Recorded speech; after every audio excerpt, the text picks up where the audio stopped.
The year was 2157, and humanity had never felt so small. Dr. Elena Rodriguez stood in the observatory on Luna Base, watching the massive asteroid through the telescope. It was 3 kilometers wide, made of solid rock and metal, and it was heading straight for Earth. The calculations were clear. In 47 days, it would hit the Pacific Ocean with the force of 10,000 nuclear bombs. The impact would throw so much dust and debris into the atmosphere that the sun would be blocked for years. Most life on Earth would die. Any word from the defense fleet? Elena asked her assistant, Marcus. Marcus shook his head. The nuclear missiles barely scratched it. The laser array on Mars might slow it down by a few hours, but that's all. He looked at the numbers on his screen. We have evacuation ships ready for maybe 2 million people. There are 8 billion on Earth. Elena closed her eyes. Humanity had just learned to travel between planets 50 years ago. They had built colonies on Mars and the Moon, but they were small. Most humans still lived on Earth, and now Earth was going to die. Dr. Rodriguez, Marcus said suddenly. There's something on the deep space scanners. Elena looked at the screen. 3 large objects were moving toward Earth's solar system. They were big, bigger than anything humans had ever built. And they were moving fast, faster than any human ship could travel. Are they ships? Elena asked. I think so, but I've never seen anything like them. Within hours, the news spread across the solar system. Alien ships were approaching Earth. Some people panicked, thinking the aliens were coming to finish what the asteroid started. Others hoped the aliens might help. The ships arrived in Earth orbit 2 days later. They were beautiful, made of some kind of silver metal that seemed to shine with its own light. Each ship was 5 kilometers long, shaped like a flower with flowing curves instead of straight lines. The aliens sent a message to Earth in perfect English. We are the Karani. We know of your danger. We wish to help.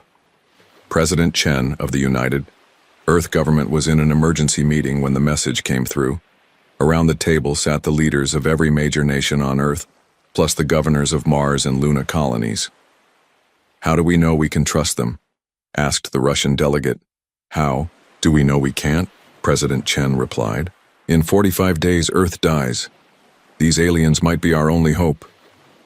The Karani asked to meet with Earth's leaders. They said they would send 1 representative to Earth's surface. President Chen agreed to meet the alien in Geneva. The Karani shuttle landed in Lake Geneva with barely a splash. The alien who stepped out looked almost human, but taller and thinner. Its skin was pale blue, and its eyes were large and silver. It wore simple white robes that seemed to glow softly. I am Ambassador Thelnara, the alien said in a voice like wind chimes. I speak for my people. President Chen shook the alien's hand. The Karani's skin was warm and soft. Welcome to Earth, Ambassador. Can you really help us? Thelnara nodded. We have technology that can stop the asteroid, but I must tell you the truth. Using this technology will cost us greatly. What do you mean? My people are old, Thelnara explained. We have traveled the stars for 10,000 years. But our time is ending. Our worlds are dying, our population shrinks each year, and our technology fails. We have 3 ships left, and each carries a planetary shield generator. These are the last 3 working shield generators in our civilization. President Chen felt his heart sink. And you would use them to save Earth? Yes, but using them this way will destroy them. The energy needed to stop your asteroid is enormous. Our shield generators will burn out and die. Without them, we cannot protect our remaining worlds. Then you would be sacrificing your own people to save ours. Thelnara was quiet for a moment. My people have made their choice. We have lived our time among the stars. You are young. Your time is just beginning. It would be wrong to let it end so soon. The meeting lasted 3 hours. Thelnara explained how the plan would work. The 3 Karani ships would position themselves between Earth and the asteroid. They would create a massive energy field that would break the asteroid into small pieces. Most of the pieces would burn up in Earth's atmosphere like shooting stars. The few that reached the surface would be too small to cause damage. It will be beautiful, Thelnara said. Your people will see lights in the sky for 3 days and nights. Then it will be over. President Chen had to ask the hard question. What happens to your people after this? We will find a quiet world, somewhere, and live out our remaining years in peace. We ask for nothing in return. Nothing? Thelnara smiled. And for the first time, President Chen saw how much the alien looked like a human grandmother. Perhaps you will remember that we were here. Perhaps when your people travel the stars and meet others who need help, you will remember that once, strangers helped you when you needed it most. 3 days later, the Karani ships moved into position. The whole world watched on television and through telescopes. The shield generators powered up, creating a wall of blue-white energy that stretched across space. When the asteroid hit the energy field, the sky lit up like daytime. For 3 days and nights, just as Thelnara had promised, shooting stars filled the sky. Children made wishes. Lovers held hands and watched the light show. Scientists counted the fragments and confirmed that none were large enough to hurt Earth. On the 4th day, it was over. Earth was safe. The Karani ships were dark and silent. The shield generators had burned out completely, just as Thelnara had said they would. The aliens had sacrificed their last defense to save a world full of strangers. President Chen visited the Karani flagship one last time before they left. Thelnara looked older and tired but peaceful. How can we ever thank you? President Chen asked. Live, Thelnara said simply. Grow, learn, explore the stars, make something beautiful of the life we helped you keep. Will we ever see you again? Perhaps. The galaxy is vast but not infinite. If your paths and ours cross again, we will be glad to see what you have become. As the Karani ships prepared to leave, Thelnara gave President Chen a small crystal that glowed with soft blue light. This contains the story of what happened here, the alien explained. The language we used, the mathematics of our shield technology, and a star map showing where we are going. Not so you can follow us, but so you remember us. The Karani ships left Earth's solar system that night. Their ion drives created a beautiful blue streak across the sky that lasted for hours. Then they were gone, heading toward the edge of known space. President Chen kept the crystal in a place of honor in her office. When reporters asked about it, she always told the same story. 200 years from now, she would say, when humans travel the stars, I hope we remember what the Karani taught us. I hope we remember that sometimes the most powerful thing you can do is help a stranger who needs it. The crystal was passed from president to president for 2 centuries. Each one was told the story of the day aliens saved Earth and asked for nothing in return except to be remembered. They were remembered. And one day, that memory would change the galaxy forever. Captain Sarah Chen stood on the bridge of the UES Endeavour, looking at the star map with growing concern. Her ship was one of humanity's newest exploration vessels, equipped with the latest jump drives and scanning technology. They had been mapping the Outer Rim territories for 6 months, charting new systems and looking for habitable worlds. Captain, called Lieutenant Torres from the sensor station. I'm picking up something strange in the Sigma-7 system. There are structures on the 4th planet, but no energy signatures. Sarah walked over to look at the data. Torres was right. The sensors showed what looked like cities on the planet's surface, but there was no power, no communications, no signs of active technology. Could be ruins, suggested Commander Park, her first officer. We found plenty of dead civilizations out here. Maybe, Sarah said. But let's take a closer look. Set course for Sigma-7. 3 hours later, the Endeavour dropped out of hyperspace at the edge of the Sigma-7 system. What they found made Sarah's heart sink. The system's star was dim and red, much cooler than it should have been for a star of its type. The planets were cold and dark. The star is dying, reported Dr. Kim from the science station. It's lost about 60% of its energy output. Any life in this system would be freezing. But there are still structures on the 4th planet, Torres said. And Captain, I'm picking up very faint life signs, maybe a few thousand individuals. Sarah made her decision quickly. Take us in, full scan of the planet, and prep the shuttle bay. We might need to do a rescue mission. The planet looked dead from orbit. The oceans were mostly frozen and the continents were covered in snow and ice. But the sensors showed that the cities were still there, built into mountainsides and underground caverns where the inhabitants could stay warm. "Captain," Dr. Kim said quietly, "I recognize the architecture style. These buildings, they look like the ones in the old records from Earth." Sarah felt a chill that had nothing to do with the cold planet below. "What records?" "The ones from 2157, when the asteroid was going to hit Earth. The aliens who saved us. I think this might be them." Sarah stared at the planet on the view screen. Every human child learned about the Karani in school. They were the aliens who had sacrificed their own civilization to save Earth from the asteroid. After they left Earth's system, no one had ever seen them again. "Are you sure?" Sarah asked. Dr. Kim pulled up images from the Earth archives and compared them to the structures below. The match was perfect. The same flowing curves, the same silver metal that seemed to glow even in the cold. "It's them," Dr. Kim confirmed. "These are the Karani." Sarah's hands shook slightly as she activated the communication system. "This is Captain Sarah Chen of the United Earthship Endeavour. If anyone can hear this message, please respond. We are humans from Earth, and we want to help." For several minutes, there was only silence. Then a weak signal came through the speakers. The voice was old and tired, but it spoke perfect English. "Human ship. This is Elder Veltar of the Karani Remnant. We remember your people. Elder Veltar, we're coming down to meet you. Our records show that your people once helped us. Now we want to help you." There was a long pause. "You remember us?" "We never forgot," Sarah said. "Every human child learns about what you did for Earth." When Sarah and her landing party reached the Karani settlement, they found a community struggling to survive. The few thousand remaining Karani lived in heated caves, growing what food they could under artificial lights.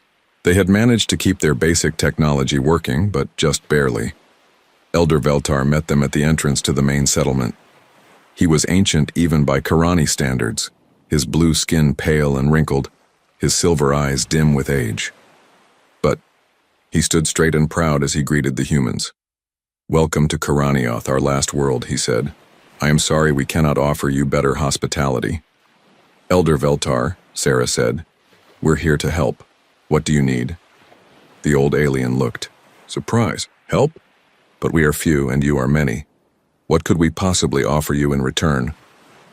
"You already gave us everything," Sarah replied. 200 years ago, your people saved our entire world. We've never forgotten that debt."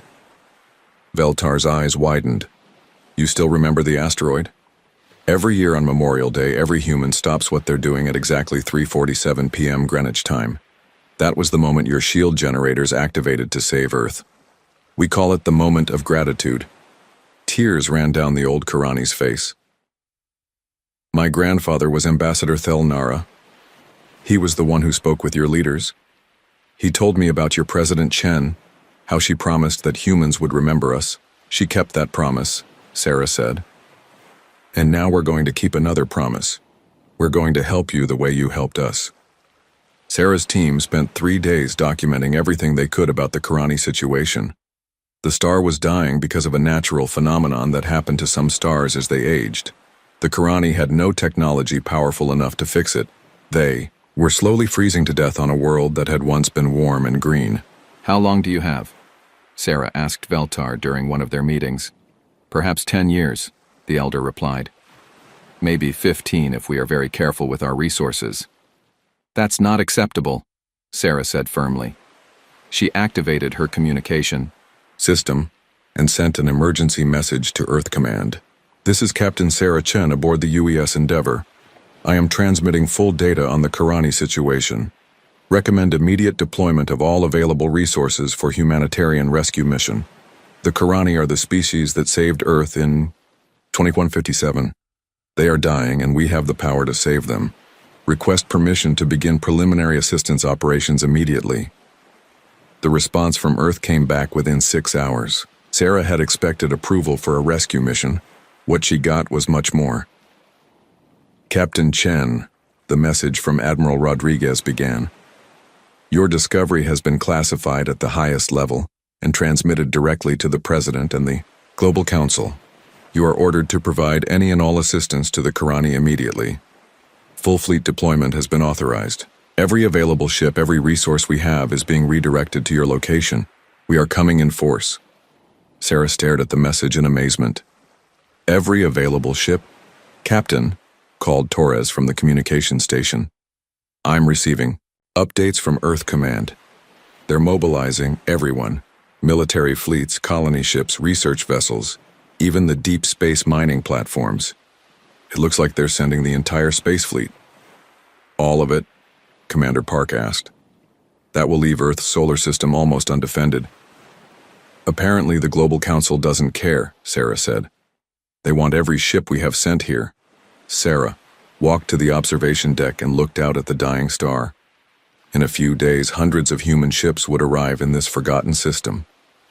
They would bring technology the galaxy had never seen, resources that most civilizations could only dream of, and the full might of humanity's space-based civilization.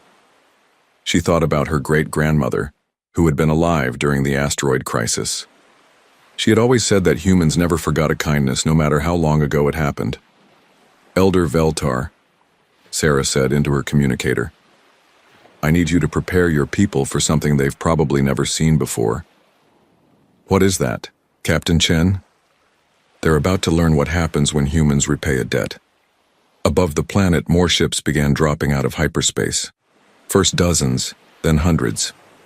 The human fleet was arriving, and they were coming in force. The galaxy was about to see something that would change everything. What happened when humanity decided to save someone who had once saved them? In the cold caves of Karaniath, an old alien looked up at the stars and whispered a prayer of gratitude. His grandfather had been right. Sometimes kindness given freely came back when you needed it most.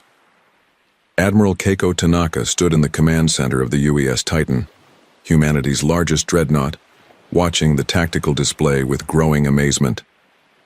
In the 3 days since Captain Chen's discovery of the Karani, the human response had been unlike anything in the galaxy's recorded history. Status report, she ordered. Commander Williams pulled up the fleet manifest. We have 847 ships in the Sigma-7 system now, Admiral. That includes 12 dreadnoughts, 34 carriers, 156 destroyers, and 89 research vessels. The colony ships are still arriving. What about Earth's defenses? Down to minimal levels, ma'am. We've pulled ships from every sector. The Mars defense grid is operating with skeleton crews, and the Jupiter mining stations have been completely abandoned. Admiral Tanaka nodded. It was an incredible risk. If any of humanity's enemies decided to attack now, Earth would be almost defenseless. But the orders from the Global Council had been clear. Save the Karani at any cost. Admiral, called Lieutenant Hayes from the communication station, we're receiving priority transmissions from across human space. It's not just the military. Civilian ships are coming too. Show me. The tactical display changed to show ship movements throughout human territory. Tanaka watched in amazement as thousands of civilian vessels changed course and headed toward Karani space. Colony transports that had been heading to new worlds turned around. Merchant ships abandoned their trade routes. Even luxury cruise liners were making their way toward the dying star system. How many civilians? Tanaka asked. At least 3,000 ships, Admiral. Maybe more. They're not responding to our recall orders. Tanaka understood why. The story of the Karani was part of human culture. Every child grew up learning about the aliens who had sacrificed themselves to save Earth. Now that those same aliens needed help, no human was going to stay home. Let them come, Tanaka decided. We'll need every ship we can get. On the bridge of the merchant vessel New Tokyo, Captain Maria Santos was having the same conversation with her crew that was happening on ships throughout human space. Maria were carrying medical supplies to the Centauri colonies, her first officer protested. People are counting on us. The Centauri colonies can wait, Maria replied. The Karani can't. Those aliens saved every human alive, including our grandparents. Now it's our turn. But our cargo will be more useful in Karani space. Medical supplies, food, water, construction materials, they need everything we have. Similar conversations were happening on thousands of ships. Humanity was mobilizing not because they were ordered to, but because they wanted to. The debt, too. The Karani was personal for every human alive. At the Zephyrian Empire's intelligence headquarters, Director Vashati studied the reports coming in from across human space with growing alarm. "They're moving everything," reported his chief analyst. "Every military asset, every colony ship, every research vessel. It's the largest fleet movement in galactic history." "But why?" Director Vashati asked. "What could be worth risking their entire civilization for? The Sigma-7 system has nothing valuable. No rare minerals, no strategic importance. Our agents can't determine their objectives, sir. All human communications in the area are heavily encrypted. But the fleet composition suggests either a massive military operation or what? A rescue mission, sir. They're bringing terraforming equipment, medical ships, construction vessels. It looks like they're trying to save something." Director Vashiti stood and walked to the star map on his wall. The Sigma-7 system was marked in red, surrounded by hundreds of blue dots representing human ships. "Send a message to the High Command," he ordered. "The humans are up to something big. We need to mobilize our own fleets. If this is some kind of trap, we won't be caught unprepared." Similar scenes were playing out across the galaxy. The Crystalline Confederation began moving their ships toward the human border. The Hive Collective started recalling their exploration fleets. Even the peaceful tree singers of Altair began preparing their defensive networks. Everyone assumed the humans were planning something aggressive. No species in galactic history had ever mobilized their entire space force for a humanitarian mission. It simply wasn't done. Dr. Elizabeth Harper stood in the main laboratory aboard the UES Newton, humanity's largest research vessel, studying the data from the Karani star with her team of the best scientists in human space. "Can it be done?" asked Dr. Petrov, the team's astrophysicist. "Theoretically," Elizabeth replied. "We'd need to inject massive amounts of hydrogen into the star's core, while simultaneously jump-starting the fusion reaction with controlled antimatter explosions. It's never been tried before." "Because it's impossible," Dr. Petrov said. "No, because no one has ever needed to do it before," Elizabeth corrected. "The Karani need their star to live, so we're going to fix their star." Dr. Kim, who had transferred from Captain Chen's ship, pulled up the technical specifications.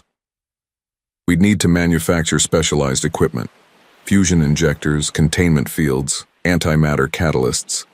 The energy requirements alone would drain half our fleet." "Then we'll drain half our fleet," Elizabeth said simply. "The Karani saved 8 billion humans. We can spend some energy to save a few thousand Karani." The research teams worked around the clock, designing technology that existed only in theory. Fusion injectors the size of buildings. Antimatter containment systems that could hold enough explosive power to destroy planets. Hydrogen collectors that could strip gas giants down to their cores. Meanwhile, the human fleet continued to grow. Ships arrived from every corner of human space, until the Sigma-7 system looked like the largest military gathering in galactic history. Elder Veltar stood in the observation chamber of the human command ship, looking out at the massive fleet that had assembled to help his people. Thousands of ships filled the space around his dying world, their lights creating artificial constellations in the dark. "I do not understand," he said to Admiral Tanaka. "Your people have put your entire civilization at risk to come here. Why?" "Because you saved us once," Tanaka replied. "Every human alive owes their life to what your people did 200 years ago. But we are few, and you are many. We are old and dying. You are young and strong. It makes no mathematical sense." Tanaka smiled. "Elder Veltar, humans don't always do things that make mathematical sense. Sometimes we do things because they're right. The old Karani was quiet for a long time. Your people are not what the galaxy thinks they are. What does the galaxy think we are? Aggressive, warlike, interested only in expansion and conquest. And what do you think we are? Veltar looked out at the fleet of ships that had come to save his people. I think you are the most dangerous species in the galaxy. Tanaka raised an eyebrow. Dangerous? Yes. Because you remember kindness. Because you repay debts. Because when you care about something, you will move stars to protect it. The old alien turned to look at her. Other species fear your weapons, Admiral Tanaka. They should fear your loyalty instead. 3 days later, the first phase of the operation began. Human ships moved into position around the dying star, their specialized equipment ready to attempt something that had never been done before. They were going to bring a star back to life, and across the galaxy other species watched and wondered what kind of people would risk everything to help someone who had helped them long ago. They were about to learn that humanity's greatest strength wasn't their technology or their numbers, it was their memory. Dr. Elizabeth Harper watched the countdown timer on her screen with growing tension. In 30 seconds, humanity would attempt something no species in galactic history had ever tried, bringing a dying star back to life.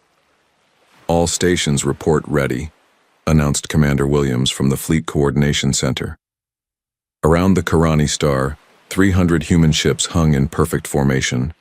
Massive fusion injectors, each the size of a city block, pointed toward the star's surface. Antimatter, containment vessels held enough explosive power to crack planets. Hydrogen collectors had spent days stripping the system's gas giants, gathering the fuel needed for stellar resurrection. Dr. Harper, Admiral Tanaka's voice came over the comm. You're cleared to begin the operation. Elizabeth took a deep breath. Beginning stellar injection sequence. All ships commence hydrogen bombardment. The fusion injectors came to life. Streams of pure hydrogen, compressed to incredible density, shot toward the dying star. The beams were invisible in space, but their effects were immediate. The star's surface began to brighten as fresh fuel reached its core. Hydrogen levels rising, reported Dr. Petrov. Core temperature increasing, but it's not enough. The fusion reaction is still too weak. Phase 2, Elizabeth ordered. Antimatter ignition. This was the dangerous part. Controlled antimatter. Explosions deep inside the star would jumpstart the fusion reaction. Too little, and nothing would happen. Too much, and they could destroy the star completely. Antimatter torpedoes away, called the weapons officer aboard the UES Prometheus. Impact in 15 seconds. Elizabeth watched her instruments as the antimatter charges detonated inside the star. For a moment, nothing happened. Then the star began to pulse with new light. It's working, Dr. Kim shouted. Fusion reaction is strengthening. Energy output is increasing. But something was wrong. The star's surface was becoming unstable. Massive. Solar flares began erupting, shooting deadly radiation in all directions. All ships, emergency withdrawal, Admiral Tanaka ordered. Get clear of the radiation zone. The human fleet pulled back as the star convulsed. For 6 hours it threw off massive amounts of energy and matter. The radiation levels were so high that any ship caught in the flares would be destroyed instantly. Elder Veltar stood in the command center with the human officers, watching his star fight for life. Is this normal? He asked. We don't know, Elizabeth admitted. No one has ever done this before. Will it survive? I hope so. If it doesn't stabilize soon, the star could go nova. That would destroy your entire system.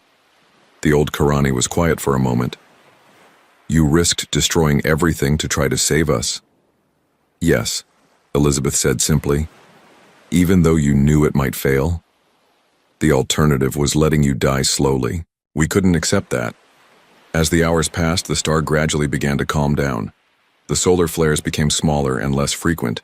The radiation levels dropped to safe levels, and most importantly, the star's energy output continued to increase. It's stabilizing, Dr. Petrov announced. Energy output is now at 70% of normal levels and still rising. How long until it reaches full strength? Admiral Tanaka asked. At this rate, maybe 6 months. The star is essentially rebuilding itself from the inside out. But the humans weren't finished. As the star stabilized, the second phase of the operation began. Colony ships moved toward the planets in the Karani system, carrying terraforming equipment that had been designed for human worlds. Captain Rodriguez of the UES Genesis watched as his ship approached Karanioth, the frozen world where the last of the Karani lived. His holds were full of atmospheric processors, thermal generators, and biological seeding equipment. Beginning atmospheric restoration, he reported to the fleet.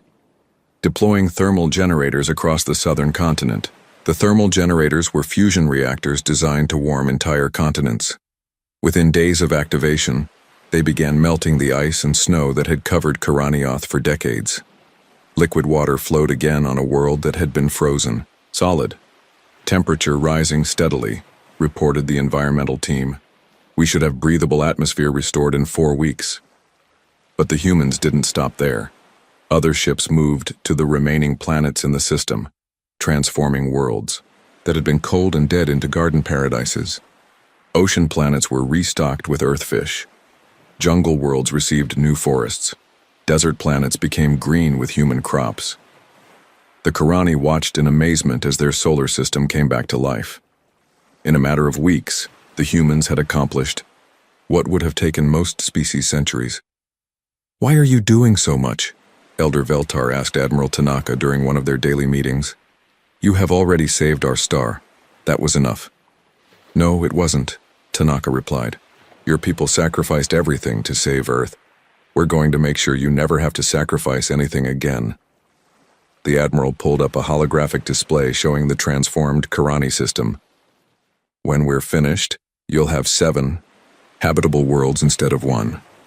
Your population can grow again, you can rebuild your civilization. But the cost to your people is irrelevant. We're not just paying back a debt, Elder Veltar. We're making an investment in friendship that will last forever." Word of humanity's actions spread across the galaxy through diplomatic channels and intelligence networks. Other species watched the reports with growing amazement and fear. In the Zephyrian Empire's war room, High Commander Zektar studied the latest intelligence reports with his senior officers. "They brought a star back to life," reported his chief scientist. "A dying star. They restarted its fusion reaction and stabilized it. The energy requirements alone should have bankrupted their entire civilization." "What about their military status?" Zektar asked. "They've committed everything to this operation. Every major warship, every research vessel, every colony transport. Their home systems are practically defenseless." High Commander Zektar leaned back in his chair.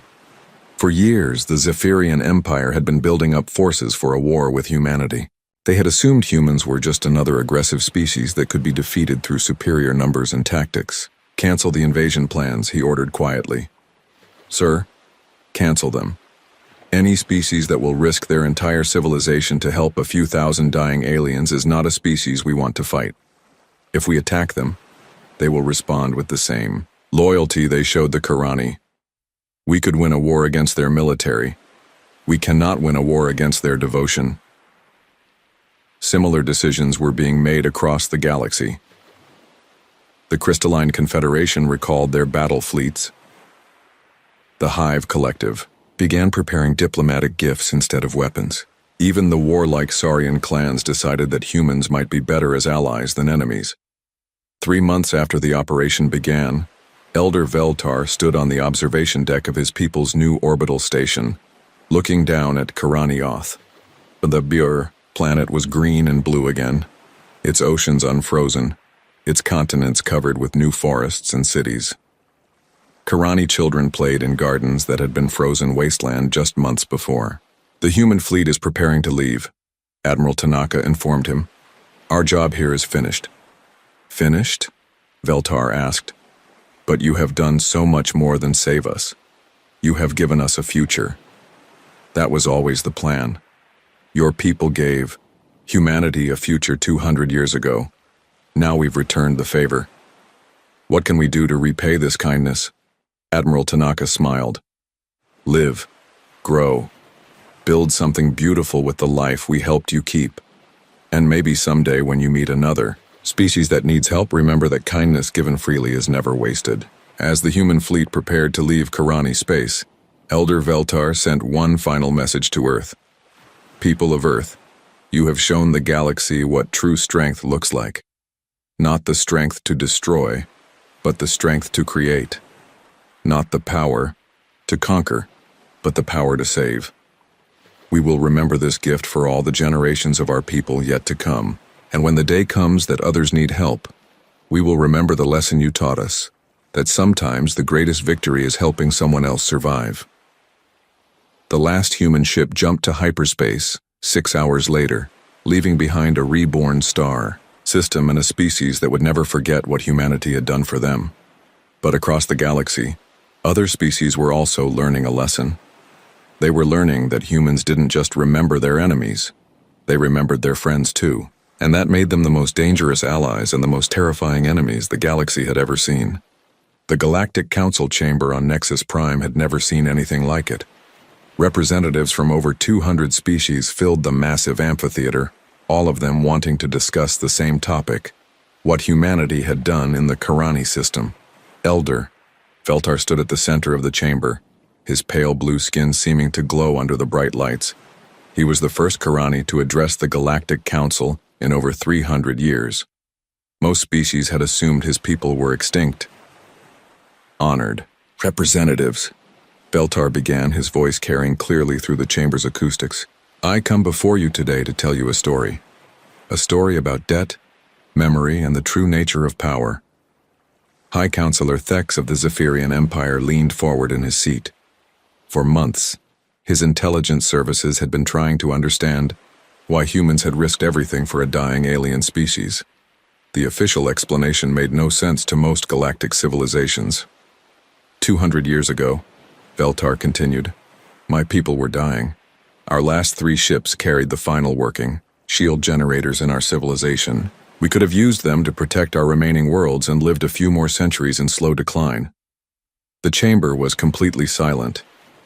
Every representative was recording this speech. Instead, we chose to use those generators to save a young species called humanity from an asteroid impact. We gave up our last defenses to save a world full of strangers. We asked for nothing in return except to be remembered. Ambassador Kreeth of the Hive Collective made a buzzing sound of confusion. Forgive me, Elder, but this makes no sense. Your people sacrificed their future for aliens they had never met? We did. And do you know what happened next? The humans forgot about you, suggested Trade Minister Vex of the Corporate Worlds. That is what young species do. They take help, and then ignore those who gave it. Veltar's silver eyes seemed to shine with amusement. No, Minister Vex. They remembered. For 200 years, every human child learned our story. Every year, at the exact moment our shields activated to save Earth, every human in their civilization stopped what they were doing to observe the moment of gratitude. But that was just ceremony, interrupted General Krex of the Saurian clans. Meaningless ritual. Was it? Veltar asked. 3 months ago, a human exploration ship found my people dying on a frozen world orbiting a burned-out star. We were the last few thousand Karani in the galaxy, waiting to freeze to death in darkness. He activated a holographic projector, showing images from the recent rescue operation. Within days of discovering us, the humans mobilized their entire spacefaring civilization. Every warship, every colony vessel, every research platform, every civilian transport that could make the journey. They abandoned defensive positions, left their colonies unguarded, and risked their entire civilization to save us. The images showed the massive human fleet surrounding the Karani star. Representatives throughout the chamber made sounds of amazement, in dozens of different languages. They brought our star back to life, Veltar continued. They restarted fusion reactions that had been dying for decades. They terraformed our worlds, gave us new technology, and restored our civilization. The energy cost alone should have bankrupted them. High Counselor Thex finally spoke. Elder Veltar, my people have been studying the humans for decades. We know them as an aggressive, expansionist species. What you described does not match their profile. Doesn't it? Veltar asked. You see aggression where I see determination. You see expansion where I see growth. You see a dangerous military force where I see a species that will sacrifice everything to honor a debt of gratitude. The hologram changed to show the restored Karani system. Green worlds orbited a bright, healthy star. Cities sparkled on the surface of planets that had been frozen waste just months before. The humans didn't just save us, Veltar said. They gave us a future. They turned one dying world into 7 thriving ones. They increased our population capacity by 1,000-fold. They shared medical technology that extended our lifespans by centuries. But why?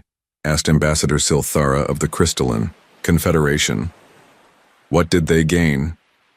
Nothing, Veltar replied. They asked for nothing. No trade agreements, no military alliances, no mining rights, no colonies.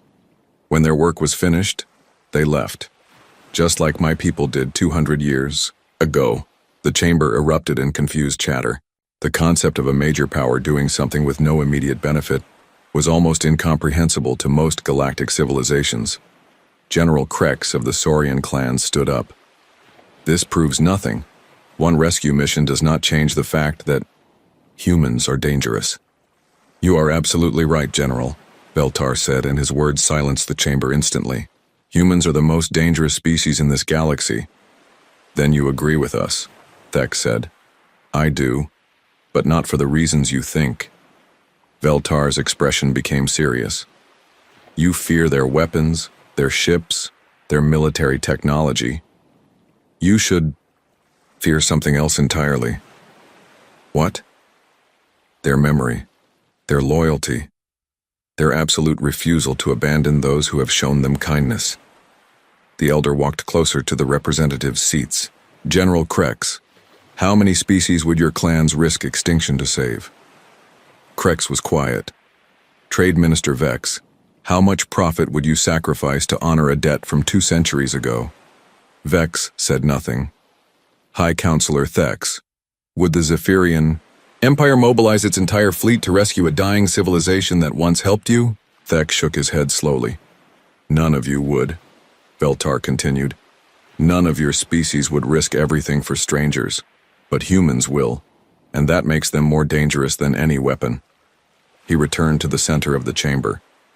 You have been preparing for war with humanity because you see them as aggressive conquerors. You are making a terrible mistake. How so? Asked Admiral Vextra of the Void Swimmers. Because you are thinking like conquerors yourselves. You assume humans want what you want, territory, resources, dominance. But what if they don't? What do they want then? Thex demanded. What they have always wanted. To explore, to learn, to help those who need it, to remember those who helped them. Veltar's voice carried throughout the silent chamber. And to protect, with absolute determination, those they consider friends. The implications hit the assembled representatives like a shockwave. If you make war on humanity, Veltar continued, you will not be fighting a normal conquest war. You will be fighting a species that measures victory not by territory gained but by friends protected. A species that will sacrifice their own safety to save strangers. A species that remembers every kindness and repays it exponentially. Ambassador Kreeth made another buzzing sound. Are you saying humans cannot be defeated? I am saying that defeating them might not be possible, and even if it were, it would cost you everything you have. Because humans don't fight for themselves alone. They fight for everyone who has ever helped them, everyone they have ever protected, everyone they consider family. The elder paused, letting that sink in. How many species has humanity helped in the last century? How many colonies have they defended? How many trade routes have they secured? How many scientific discoveries have they shared freely? Every one of those species would fight alongside them. Not because of treaties or contracts, but because humans earned their loyalty the same way they earned ours, by giving freely, expecting nothing in return. Admiral Vextra said quietly. Exactly. And now you know why I said humans are the most dangerous species in the galaxy. Not because they are strong, but because they make everyone around them want to be strong too. Not because they are aggressive, but because they inspire loyalty that runs deeper than fear. High Counselor Thex stood up slowly. Elder Veltar, what would you advise the Council to do about humanity? The same thing my people did 200 years ago. Show them kindness. Help them when they need it. Treat them as friends rather than enemies. Because I promise you this, if you do, they will remember it forever. And if you don't, if we don't, then you will learn what happens to those who threaten the people humans care about. And I do not think that is a lesson any of us want to learn. The session ended with the chamber in stunned silence. Within hours, every major power in the galaxy was recalling their war fleets and drafting diplomatic overtures to humanity. 3 days later, Elder Veltar received a message from Earth. It was from President Sarah Chen, the great-great-granddaughter of the president who had first met the Karani ambassador 2 centuries ago. Elder Veltar, the message read, "Thank you for your speech to the Galactic Council. We never intended to frighten anyone, we just wanted to help an old friend. But if your words keep the peace and save lives, then perhaps that's another debt we owe to the Karani. Thank you for teaching the galaxy that sometimes the strongest weapon is simply being willing to help."